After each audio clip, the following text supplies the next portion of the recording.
What's up, y'all? Sparta here. So for this video, I want to do an in-depth look between the V60 and the S20 FE. How I feel about both phones. How one compares to the other, and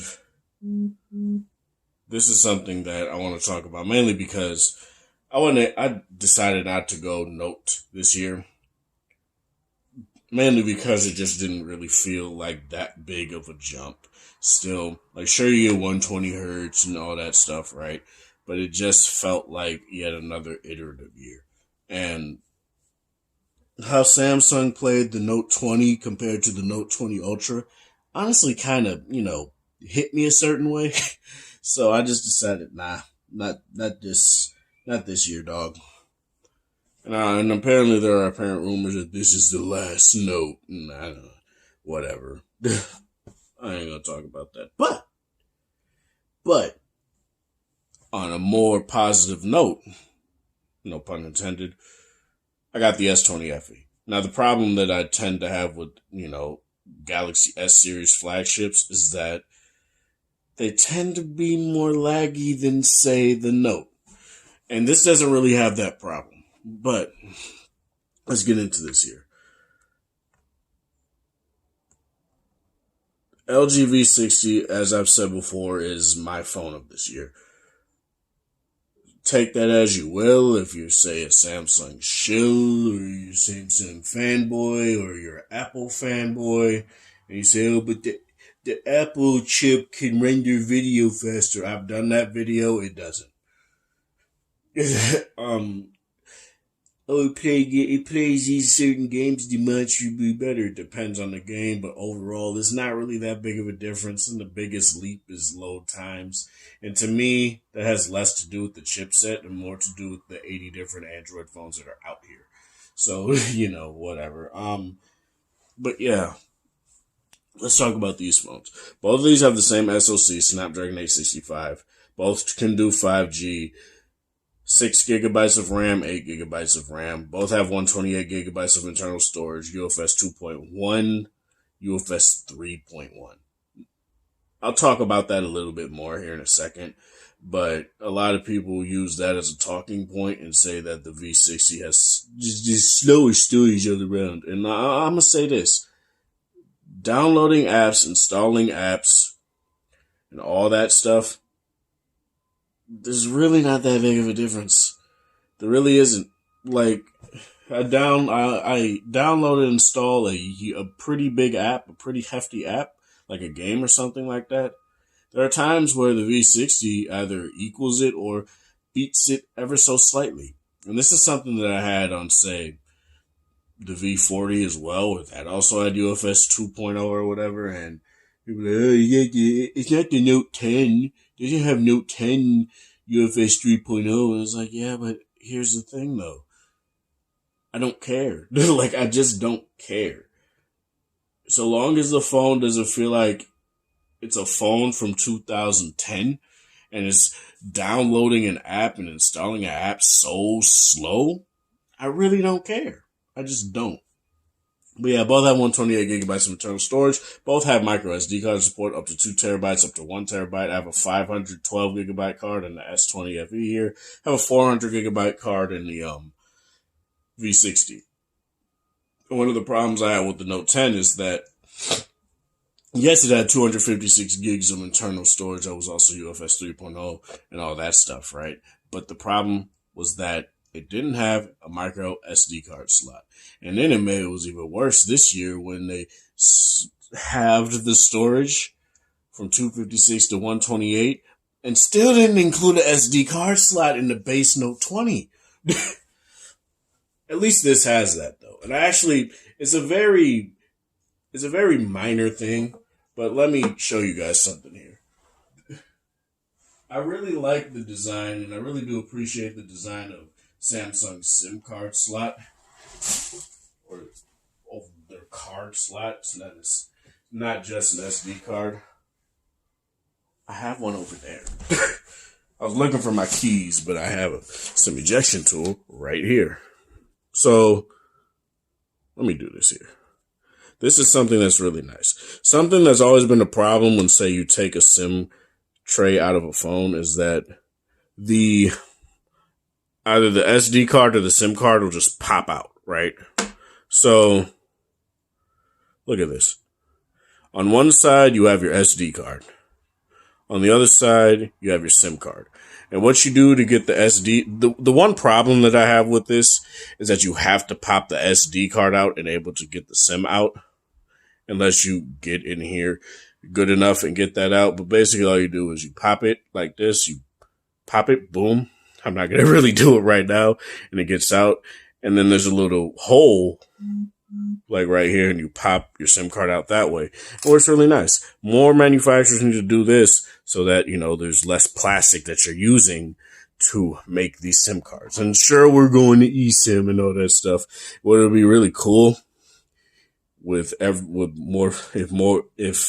phones universally adopt eSIM, what if you could put 2 SD cards in there? That would be really cool. But, you know, whatever.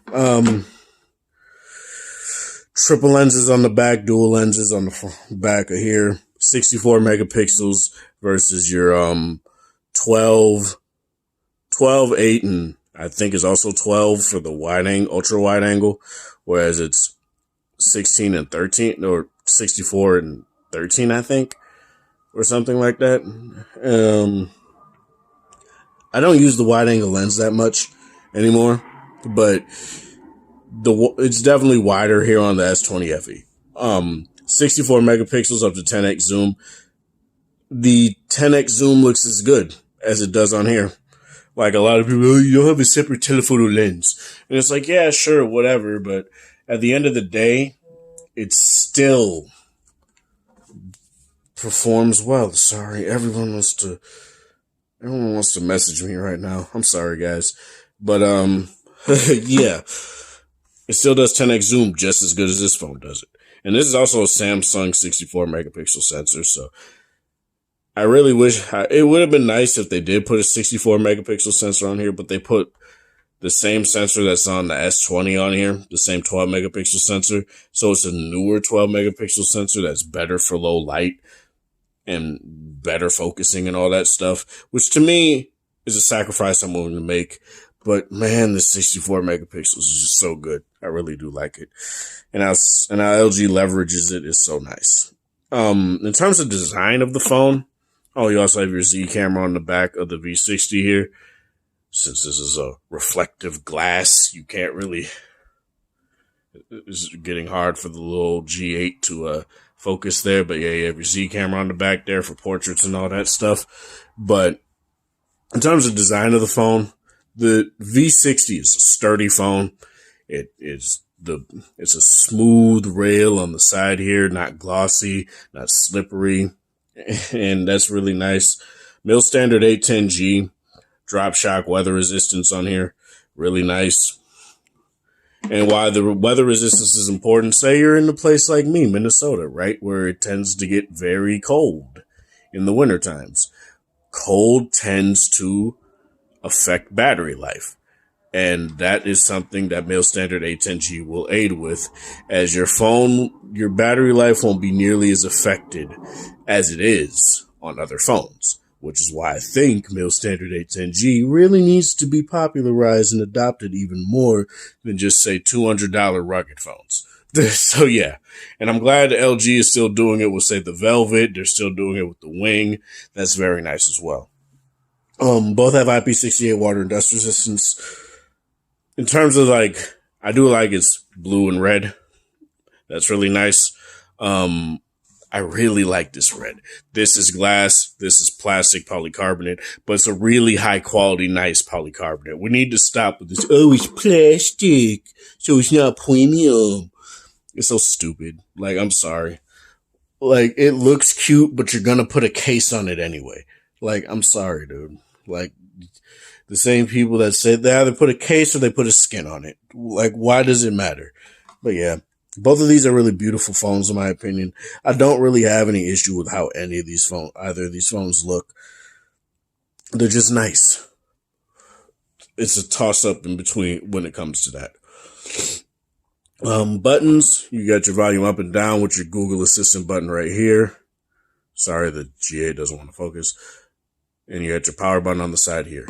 Whereas on here, you got your side key, because I have to copy Apple. And out the box, you have to press and hold volume down and the power button and able to get to your power menu.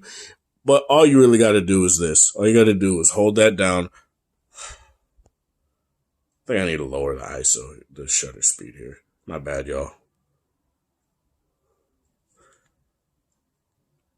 All you got to do is hit the side key settings, and it'll allow you to turn off Bixby and give you the ability to just use it as a power button. So that's nice. That's something I wish Apple would do, because it's so stupid to have to hold volume up and power and the side key just to get to what you want to get to, which is the power.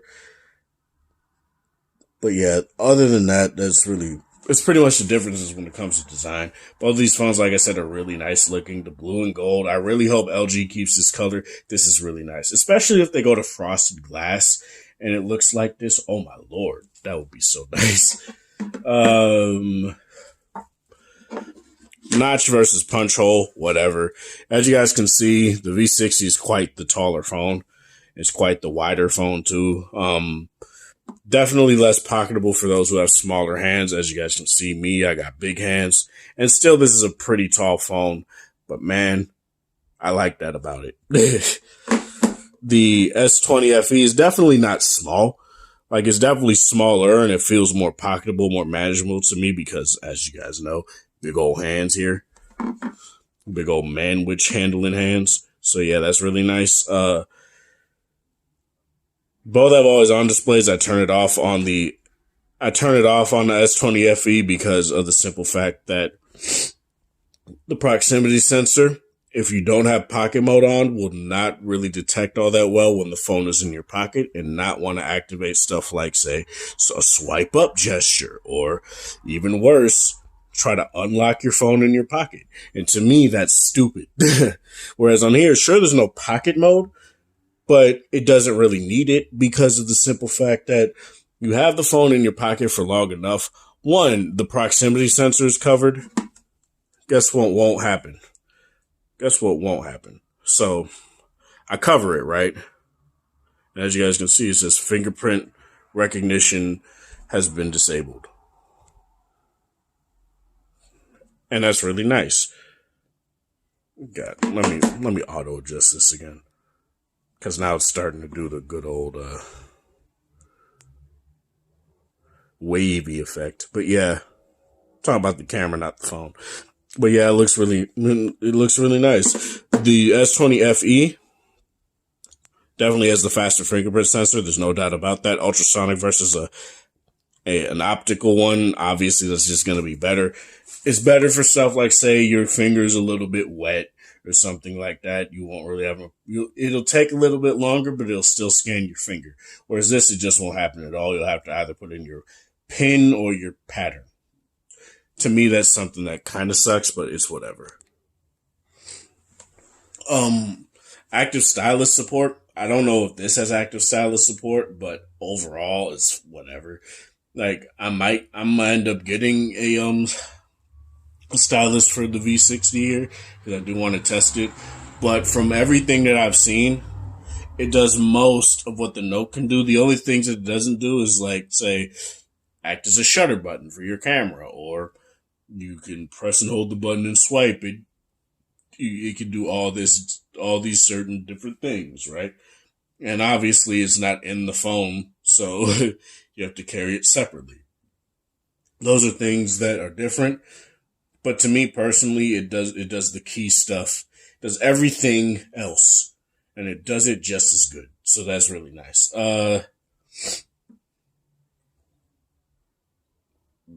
In terms of OLED, in terms of 1080p, let's just talk about displays here, and I guess I'll teeter on into battery life and stuff like that as well. So both of these have OLED. LG's OLED versus Samsung's Super AMOLED, right? The V60 It's 1080p 60 hertz, 1080p 120 hertz. At the time, a lot of people slagged LG because, oh, no 120 hertz, oh, just 1080p. But they're not doing the same thing with this. And here's the thing. The the problem with 120 hertz on Samsung phones is that you have to be on 1080p anyway, right? So, and you don't get any sort of middle ground going to 90 hertz. It's just 60 or 120 hertz. So it's either you sacrifice your battery life to the altar, or you don't get that high refresh rate and you just get a basic bitch 1080p display. Or you chop that down and you get a quad 8 on other Samsung phones. It isn't this. You get a quad HD 60 hertz display. And to me, I know it's there though. It's like, yeah, but it's not the same when you have to sacrifice something. Whereas on here, I feel it's better because it's 1080p period. You're not sacrificing resolution, so it's fine. It's a really quality 1080p panel. So so long as the 1080p panels don't look like complete ass, I don't care. And both of these are very bright outdoors. The V60 I feel is still a brighter in terms of like manual, in terms of manual brightness. The V60 is definitely brighter. People say, oh, but the auto brightness. I don't use auto brightness, dog. I'm sorry, I just don't. A lot of people like say, everyone basically uses auto brightness. I don't like it. I don't like it. I didn't like it on the iPhone. I never liked it, period. And I'm not gonna like it anytime soon. So I manually slide my stuff if I need it lower or if I need it higher. Cause guess what? Sometimes it will dim the display so dim, I can't see shit. So I don't like that. But yeah, both of these are very quality panels. I really don't have any problem with how they do things. The only real difference is that it gets a little bit more difficult to talk about stuff like, brightness. When at the end of the day, you start using a phone's display so long, they both end up looking a bit dim because you're used to it, right? But overall, I feel both of these displays are really quality, top notch. I really don't have any issues with them.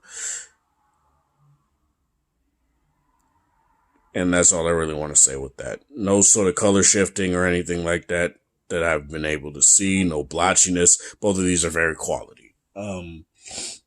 So let's talk about battery life.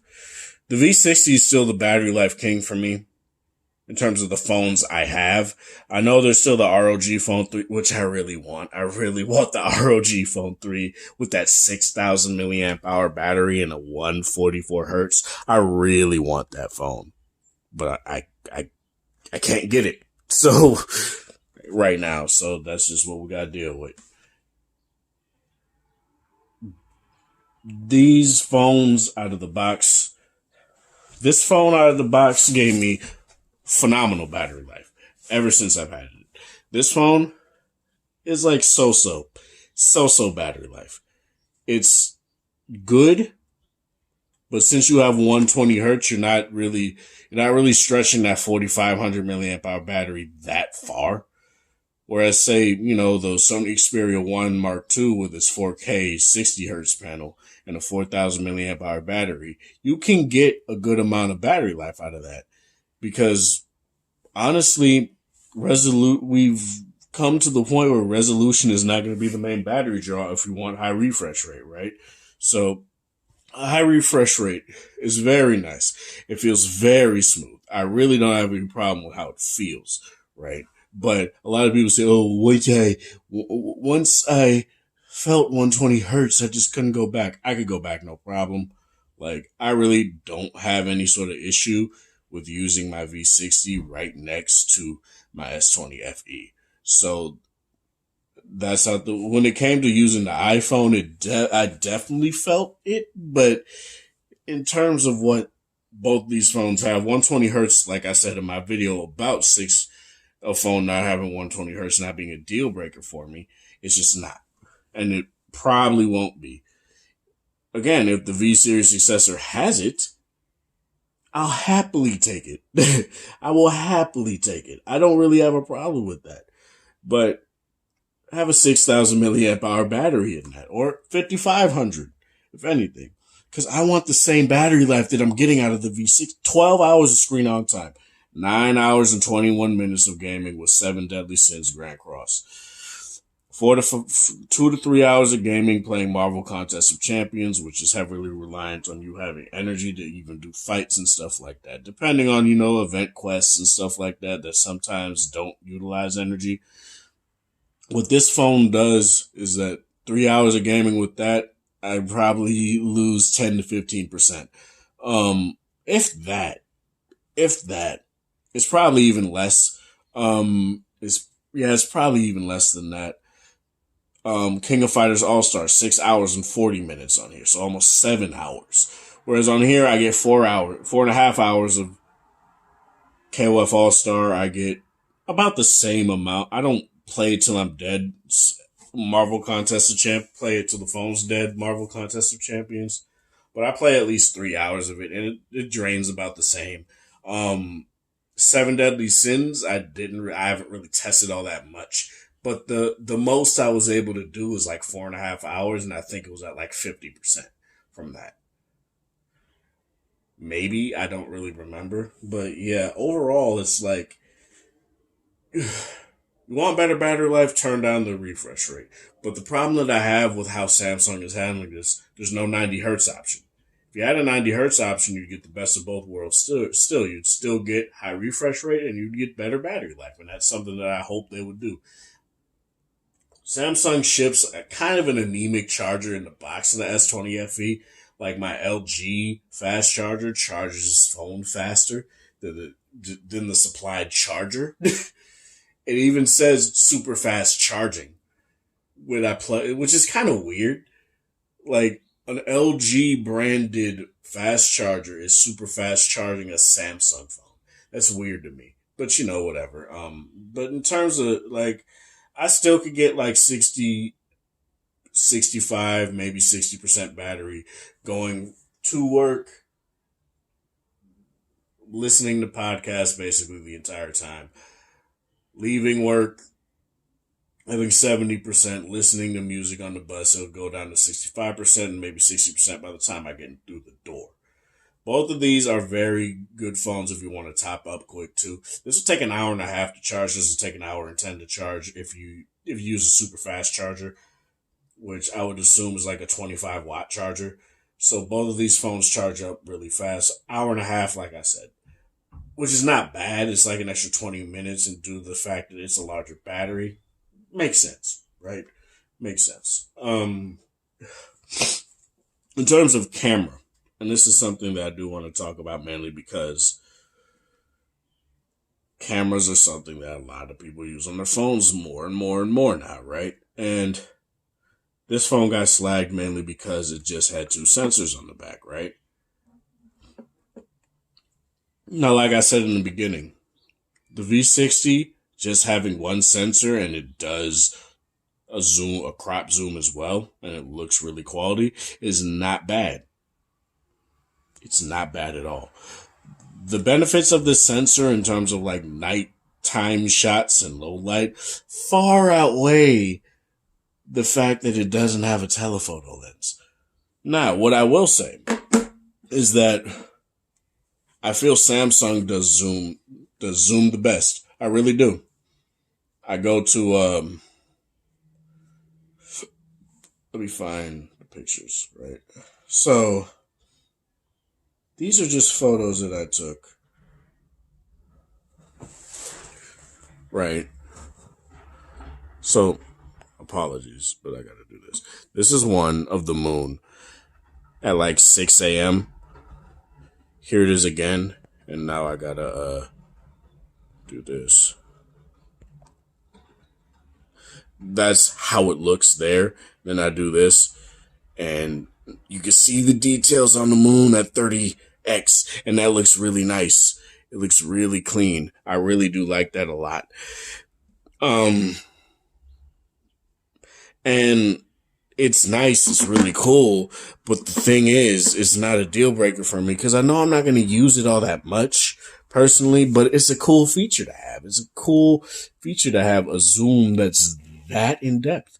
It's really cool. But yeah, in terms of like video performance, I put out a video on that as well, V60 versus this. Personally, I feel honestly the V60 will be better overall because it's made to do it, right? Whereas the S20 FE is more of an all-rounder. It does the job good on here, but there are certain things about how, say, a scene looks on the S20 FE with its camera, how it handles certain situations that I just don't personally like. But overall, I would still use it. So that's not necessarily a deal breaker for me either. In terms of video rendering, this still beats it out. I think this beat it out by maybe like 20, 30 seconds when I first did it. And that was nice. But both of these can still beat out the iPhone 11 Pro Max. This was able to beat it out by like 15 to 17 seconds.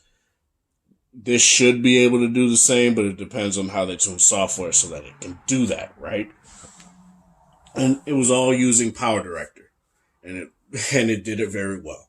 So yeah, video rendering, you can't go wrong with either or. The night video that I took with this phone, I rendered on the phone, and it rendered it very, very, very fast, and it was very nice.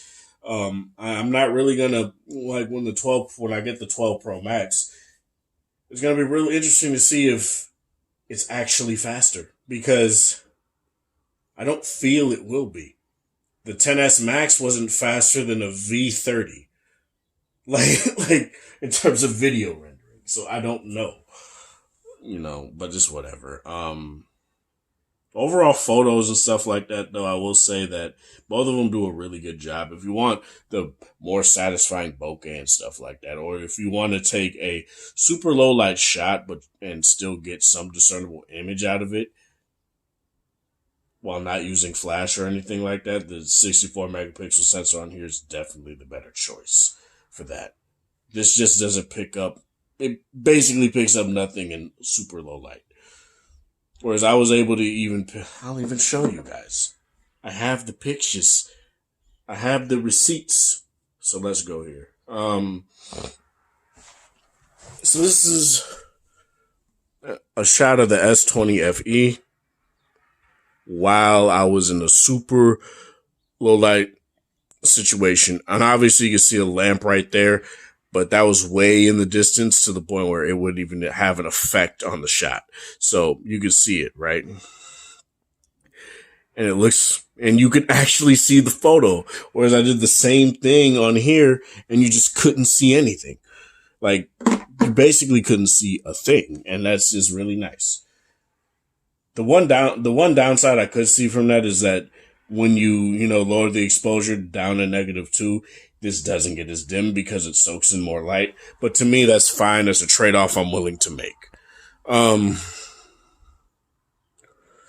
Call quality, I think both of these are really good. Really don't have any issues in terms of call quality when it comes to both of these phones. Speaker quality in terms of music, YouTube, and all that stuff. I guess I'll just get into audio here. Speakers, better on the V60. While these may sound like a touch lower than say the Note 10, I feel that's better because the Note 10 had the problem of audio and balancing, and to me, how they did it on here is just better, if I'm gonna be completely honest with you.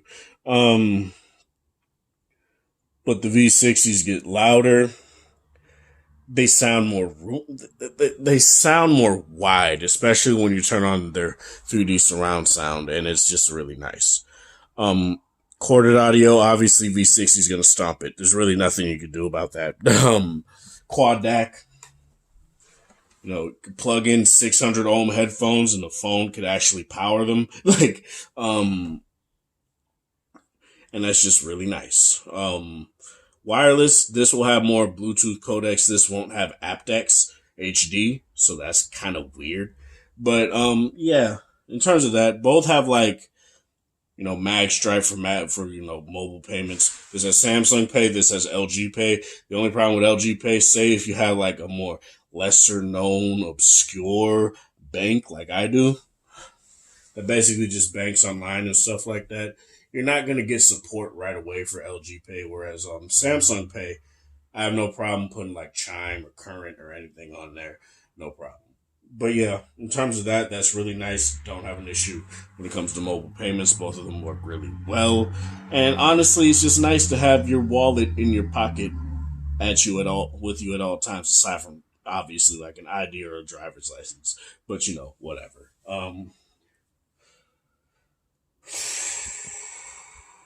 What else? Haptics. Both of these phones use haptics really well. I feel that the V60 is definitely the better out of the two, mainly because it's subtle when it wants to be subtle, and it's chunky, nice and thick when it wants to be that. Like, say when you're typing on the keyboard, it has this thunk to it, whereas this is like a little bit of a tap on Gboard, which you can adjust in Gboard, so that's not necessarily a problem. But it's just something that I've noticed a lot, where out of the box by default, it was just like a little tap. And I was like, is it even, sometimes, even now, I'm like, is it even on? But yeah, overall, I feel the haptics on both of these phones are utilized very well. They utilize them in the same way. The camera apps say you zoom in with the slider, you focus with the slider, you'll feel the phone on each tick. You'll feel the haptics go, and that's just really nice. And it's not like some loud thing. It's something that feels very tactile and nice. So that's cool. That's pretty much. I really like both of these phones a lot. I don't have any sort of issues saying that the S20 FE is my perfect companion personally to my V60. It won't give me the battery life. It won't give me the quad DAC. It won't give me any of that. But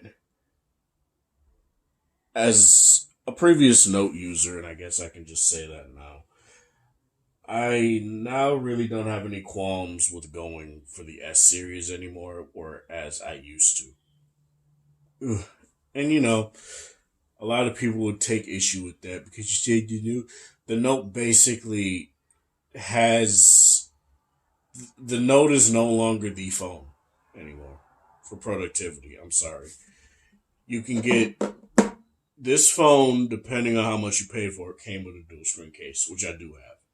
On both of those, on the main screen and the dual screen, you could use an active pen, like an active stylus. You get the same amount of support. Digitizer, this has a digitizer. It works just as good. No problem. Pressure sensitivity and all. It's like there's nothing to me that makes me feel like I'm missing out on the Note anymore, because the V60 just does that. And if I need my Samsung fix, I have this. And it's a very nice phone. I really do like it a lot. It doesn't beat out my V60, but I wasn't really intending to buy it solely for that. But yeah. Let me know in the comment section below what you guys feel about this. This is Sparta. Thank you guys for watching. Thanks for the support. Hope you guys have a wonderful Monday, whatever time of day it is in your area.